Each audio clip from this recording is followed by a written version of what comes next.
আসসালামু আলাইকুম সুপ্রিয় শিক্ষার্থীবৃন্দ, আশা করছি তোমরা সবাই ভালো আছো এবং নিরাপদে আছো। অনলাইন ক্লাসের ধারাবাহিকতায় আজ সম্মান দ্বিতীয় বর্ষের শিক্ষার্থীদের স্বাগত জানাচ্ছি। আমি জনাব ফরিদা আক্তার, সহযোগী অধ্যাপক, ইসলামের ইতিহাস ও সংস্কৃতি বিভাগ, ঢাকা কলেজ, ঢাকা। তোমরা দীর্ঘদিন ধরেই অনলাইন ক্লাসে অভ্যস্ত হয়েছ, আর সম্মান দ্বিতীয় বর্ষে আমি তোমাদের ওয়ার্ল্ড সিভিলাইজেশন পড়াই। আমরা অনেক দূর এগিয়ে আসছি, আমাদের সিলেবাস প্রায় শেষের দিকেই চলে আসছে। তো আজকে আমরা মধ্যযুগ থেকে শুরু করব। মধ্যযুগে আমাদের আজকের টপিক সামন্ততন্ত্র। সামন্ততন্ত্র মূলত মধ্যযুগের ইউরোপের ইতিহাসে একটা অত্যন্ত গুরুত্বপূর্ণ প্রতিষ্ঠান। সামন্ততন্ত্র ছিল মূলত এক প্রকার ভূমি ব্যবস্থা। কারণ ইতিপূর্বে তোমরা সামন্ত প্রভু, সামন্ত রাজা, সামন্ত ব্যবস্থা বহুতবার শুনেছ।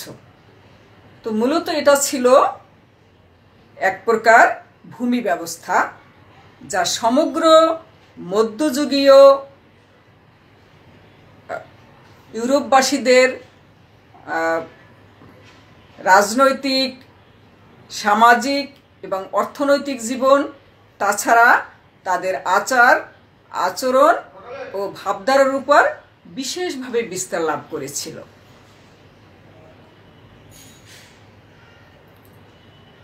মধ্যযুগে এটা মূলত ইউরোপিয়ানদের উপর কাজ করেছিল এই সামন্ত প্রথাটা। এর একটা সময়কাল ছিল কখন নবম শতক থেকে শুরু করে 18 শতক পর্যন্ত, প্রায় 1000 বছর ধরে এই মধ্যযুগীয় সামন্ততন্ত্র প্রথাটা প্রচলিত ছিল। সামন্ততন্ত্র মূলত একটা ল্যাটিন শব্দ। ল্যাটিন শব্দ ফিউডাল থেকে, ফিউডাল মানে ক্ষুদ্র জমি, খণ্ডিত বা ক্ষুদ্রাকারের জমি। আর এই ফিউডাল জমি থেকে, ফিউডাল থেকে কি হলো ফিউডালাস, ফিউডালিজম মানে সামন্ততন্ত্র। তো এখন এটা কখন আসে? কারণ আমরা সাধারণত জানি যে একটা রাষ্ট্র পরিচালনার জন্য যে প্রশাসনিক ব্যবস্থা, সেটা কি হয়, কেন্দ্রীয় একটা শাসন ব্যবস্থা থাকে, প্রশাসনিক ব্যবস্থা থাকে। কিন্তু আমরা মধ্যযুগে এসে দেখি ইউরোপে এই প্রশাসনিক, কেন্দ্রীয় প্রশাসনিক শাসন ব্যবস্থাটা বাদ দিয়ে কি হলো, সামন্ততান্ত্রিক শাসন ব্যবস্থা শুরু হয়ে গেল। এর পিছনে একটা কারণ ছিল। কারণ বর্বর কর্তৃক যখন ইউরোপ আক্রমণ করা হয়েছিল, তখন ইউরোপের শিল্প এবং বাণিজ্যের উপর যে চরম ক্ষতি হয়েছিল, যার ফলে প্রশাসনিক ব্যবস্থাটা সম্পূর্ণরূপে ভেঙে পড়েছিল। তো এখন কি থাকে তাহলে? শিল্প কারখানা বন্ধ হয়ে গেল, ব্যবসা বাণিজ্য বন্ধ হয়ে গেল। তাহলে এবার যে শক্তিটা কেন্দ্রীভূত হলো, সে শক্তিটা কেন্দ্রীভূত হলো জমিকে কেন্দ্র করে। এখন জমিদারদের নাম তোমরা শুনেছ, তাদেরকে সামন্ত প্রভু বলা হয়। অনেক সময় আমরা ভূস্বামী শুনেছি, জমিদার শুনি। তাহলে এই জমিদারটাই হলো মূলত সামন্ততন্ত্র। কারণ ওই জমির মালিক সবাই ছিলেন না। সামন্ততন্ত্র, মধ্যযুগে যে ইউরোপের সামন্ততন্ত্রটা ছিল, সেটা মূলত সামন্ত রাজাদের হাতেই ছিল ক্ষমতাটা।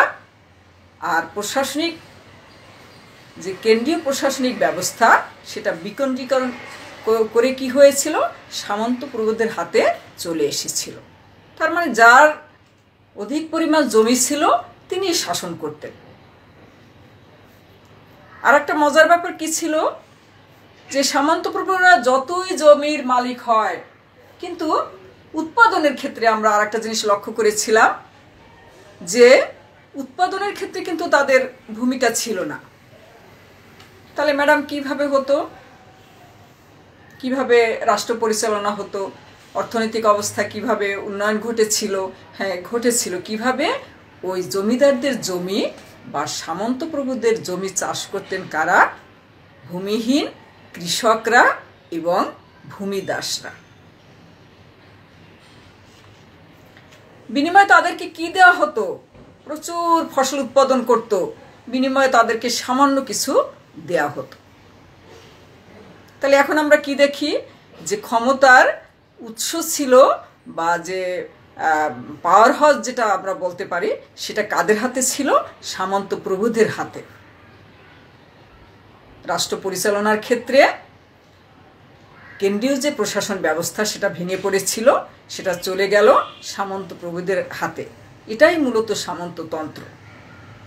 এখন সামন্ততন্ত্রের একটা সংজ্ঞা আমরা কিন্তু মোটামুটি ইতিমধ্যে বুঝে গিয়েছি, যে সামন্ততন্ত্র মূলত ভূমিকেন্দ্রিক একটি সরকার ব্যবস্থা। ক্লিয়ার? হ্যাঁ, যে কোনো রাষ্ট্র পরিচালনা করার জন্য কেন্দ্রীয় প্রশাসন ব্যবস্থার প্রয়োজন হয়। কিন্তু সামন্ততন্ত্রে সে আমরা কি পেয়েছি?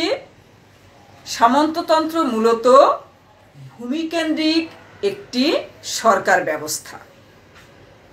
তাহলে ভূমিকেন্দ্রিক মানে যাদের বেশি জমি ছিল, যাদের অধিক জমি ছিল, তারাই রাষ্ট্র পরিচালনা করত।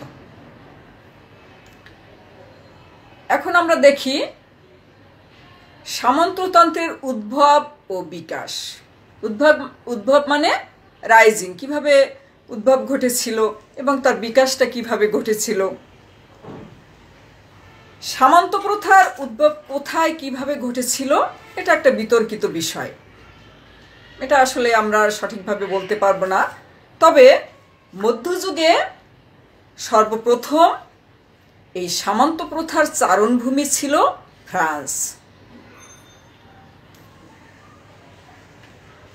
পরবর্তীতে আমরা ধীরে ধীরে দেখি যে এই সামন্ত প্রথাটা ইউরোপের অন্য অন্য জায়গায় ছড়িয়ে পড়েছিল। শুধু ইউরোপে না, এশিয়ারও অনেক দেশে এই সামন্ত প্রথাটা ছড়িয়ে পড়েছিল। তাহলে এখন আমরা কি পেলাম, যে এর উদ্ভব কোথায় ঘটেছিল? ইউরোপের ফ্রান্স থেকে শুরু হয়েছিল এবং আস্তে আস্তে আমরা দেখি যে ইউরোপের অন্যান্য দেশেও ছড়িয়ে পড়েছিল। শুধু ইউরোপে নয়, মধ্যযুগে এশিয়ারও অন্যান্য অঞ্চলে বা অন্যান্য দেশে এটা ছড়িয়ে পড়েছিল। এখন সামন্ত প্রথাটা তোমরা কিন্তু মূলত একটু বুঝেছ, যেটা ছিল ভূমিকেন্দ্রিক সরকার ব্যবস্থা, নট কেন্দ্রীয় প্রশাসনিক শাসন ব্যবস্থা। এটা কেন্দ্রীয় প্রশাসনিক শাসন ব্যবস্থা ছিল না। কেন? কারণ যেটা আমি আগেই বলেছি, যে বর্বর কর্তৃক মধ্যযুগে ইউরোপের কি হয়েছিল, শিল্প এবং বাণিজ্য যখন ভেঙে পড়েছিল আক্রমণের ফলে, তখন তারা আর্থিকভাবে তাদের রাজ্য পরিচালনা করা সম্ভব ছিল না, যার ফলে তারা ভূমিকেন্দ্রিক হয়ে গেল। এটাই সামন্ততন্ত্র। আশা করি তোমরা বুঝতে পেরেছ যে ফিউডালিজম বা সামন্ততন্ত্রটা কি, এটা কোথা থেকে উৎপত্তি হয়েছিল, কিভাবে এর বিকাশ ঘটল। পরবর্তী ক্লাসে আমি তোমাদের সাথে আলোচনা করব সামন্ত প্রথার বৈশিষ্ট্যসমূহ, যে সামন্ত প্রথার কি কি বৈশিষ্ট্য ছিল। তোমরা আসলে ঘরে বসে থাকবে না, সিলেবাস অনুযায়ী প্রত্যেকেই কমপ্লিট করার চেষ্টা করবে। আমরা তো চেষ্টা করছি, সাথে সাথে তোমরাও চেষ্টা করবে। তো আজ এখানেই শেষ করছি। তোমরা ভালো থাকো, সুস্থ থাকো। পরবর্তী ক্লাসে আবার দেখা হবে এই প্রত্যাশায় শেষ করছি। আল্লাহ হাফেজ।